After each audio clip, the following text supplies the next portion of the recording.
Hoje eu vou falar sobre um dos temas mais relevantes para quem é investidor, que é o endividamento. Como analisar o endividamento de uma empresa. É o que a gente vai falar no vídeo de hoje. Mas antes, já faço aquele convite para você se inscrever no canal. Bom, qual métrica eu costumo utilizar para analisar o endividamento de uma empresa?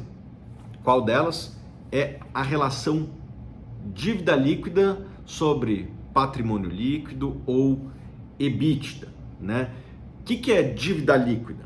Dívida líquida nada mais é do que a dívida bruta da empresa, né? Você tem que somar lá as dívidas que ela tem de curto prazo, que vencem nos próximos 12 meses, e as de longo prazo, aquelas que vencem mais de 12 meses, soma essas duas dívidas e subtrai o caixa da empresa. Essa é a dívida líquida, né? O patrimônio líquido é quanto os acionistas botaram na empresa ao longo do tempo, seja através de emissão de ações, seja também quanto de lucro acumulado eles botaram na empresa ao longo do tempo, né? E o EBITDA é o lucro antes de juros, impostos, depreciação e amortização. Essas relações de dívida líquida sobre patrimônio líquido e dívida líquida sobre EBITDA, para mim, são as melhores métricas para analisar a saúde financeira de uma empresa. E eu acho que você tem que monitorar quase que trimestralmente, eu monitoro trimestralmente as métricas que essas empresas soltam nos seus balanços, né? Bom, qual índice que eu busco? Eu buscaria empresas que devem menos do que o patrimônio líquido e devem menos de 3 vezes a sua relação dívida líquida EBITDA. Isso está escrito em pedra? Eu abriria exceções? Sim, eu abriria exceções. Às vezes a empresa tem um negócio que é muito rentável e daí tem um patrimônio líquido muito baixo, daí seria possível ela ter um endividamento maior que isso, né? Maior do que uma vez o patrimônio líquido. Às vezes a empresa está no final de um ciclo de investimentos, isso é muito comum em empresas, por exemplo, de celulose, né, que fazem grandes investimentos e no auge desse novo investimento, elas têm uma relação dívida líquida e EBITDA um pouco acima da média histórica, até passando dessas 3 vezes, mas depois que essa planta entra em operação, a dívida líquida cai para 2,5, 2 e tal, e daí a empresa se desalavanca. Então, isso não está escrito em pedra, tá? Esses indicadores que eu falei de 3 vezes dívida líquida EBITDA ou uma vez a dívida líquida patrimonial, não está escrito em pedra. Você tem que entender quando passa disso se tem alguma coisa para você ficar de olho, né? Outra coisa muito importante, né? Você monitorar o fluxo de caixa da empresa, ver se ela está gerando caixa na operação suficiente para pagar esses juros. Tem empresa que não conseguiria pagar os juros, não consegue pagar os juros com o caixa que vem da operação. Essas empresas vão ter problemas, né? Então, fique esperto nisso, né? Se a empresa está gerando caixa. Onde você encontra o fluxo de caixa da empresa? Você pode entrar lá no Status Invest, desce lá a barra, vai ter o demonstrativo de fluxo de caixa, daí você vê lá fluxo de caixa da operação e vê se é condizente ali com os juros que a empresa paga. O ideal é que a empresa gere caixa da operação suficiente para pagar os juros desta dívida, né? Outra coisa muito importante é você comparar a alavancagem da empresa com outros pares do setor. Tem setores que eles têm uma alavancagem um pouco maior que outros, né? Vou dar exemplo aqui, setores de infraestrutura, né? São setores que têm uma alavancagem acima da média, né? Então, o ideal é que você compare com outras empresas do mesmo segmento, para ver se a empresa está muito alavancada, né? Outra coisa que a dívida faz nas empresas é que as dívidas são onerosas, né? Elas têm custo. Qual que é o custo? É os juros que a empresa paga, né? Geralmente a empresa dá disclosure, né? Ela dá abertura das taxas de juros que ela está pagando, às vezes no release, às vezes nas notas explicativas, né? Uma empresa muito endividada vai pagar muitos juros e vai ter dificuldade de pagar dividendo para os seus acionistas, né? Porque os juros vai consumir muito do lucro da operação, né? E olha só, quando os juros sobem,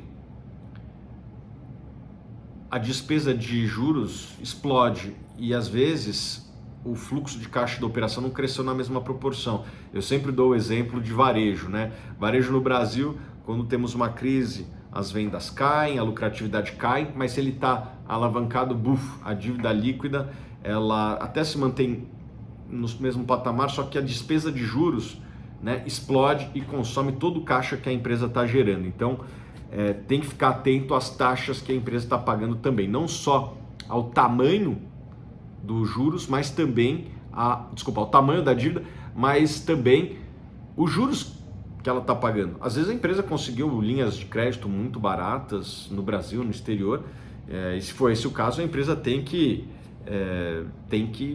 tomar dívida mesmo, né? É como eu vou falar um pouquinho a seguir, né? Então, você tem que tomar cuidado com exceções também, né? Eu falei algumas exceções anteriormente, mas às vezes a empresa tem resultados não recorrentes, às vezes a empresa, que nem eu citei, está num ciclo de investimento e a dívida fica alta no meio desse ciclo, depois que a planta entra em operação, a empresa se desalavanca.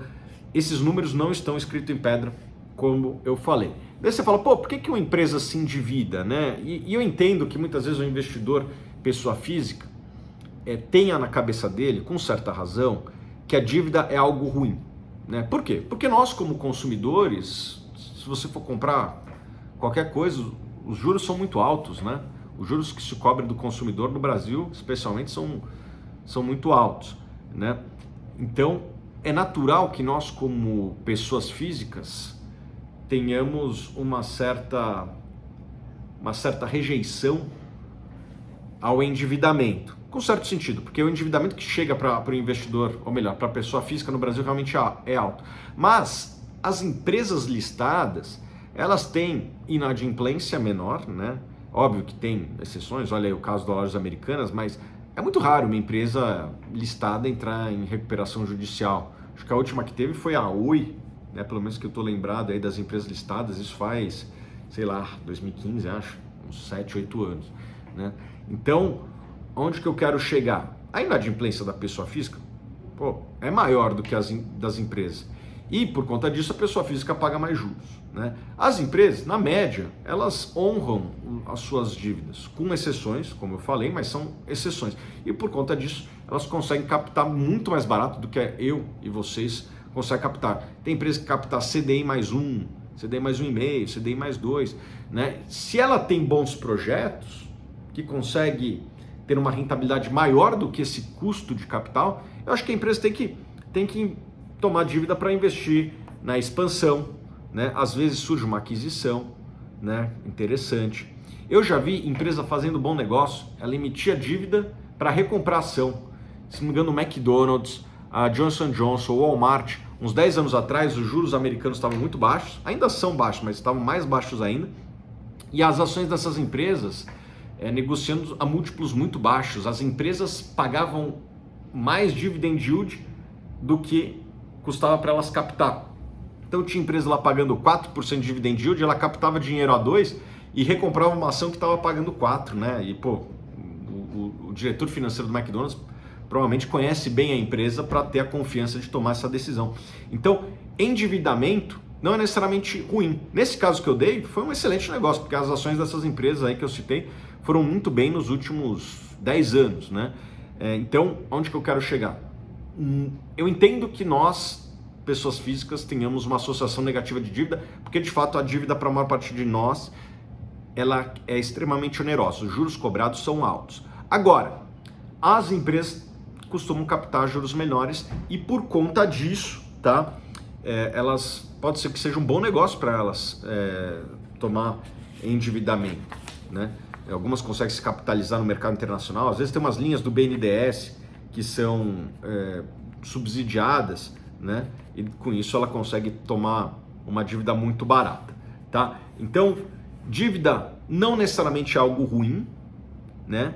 Mas você tem que tomar cuidado, porque muita dívida pode ser que seja ruim para a empresa. Eu diria que dívida é que nem remédio, né? Assim, pouco pode não ajudar e muito pode matar, mas um ponto de equilíbrio ali pode ser até que faça bem para a empresa, tá bom? E para quem quiser entender um pouco mais de análise, Eu preparei aqui um e-book gratuito, tá bom? Só baixar, demora menos de 15 segundos, tá aqui na descrição, tá bom? Forte abraço e até o próximo vídeo.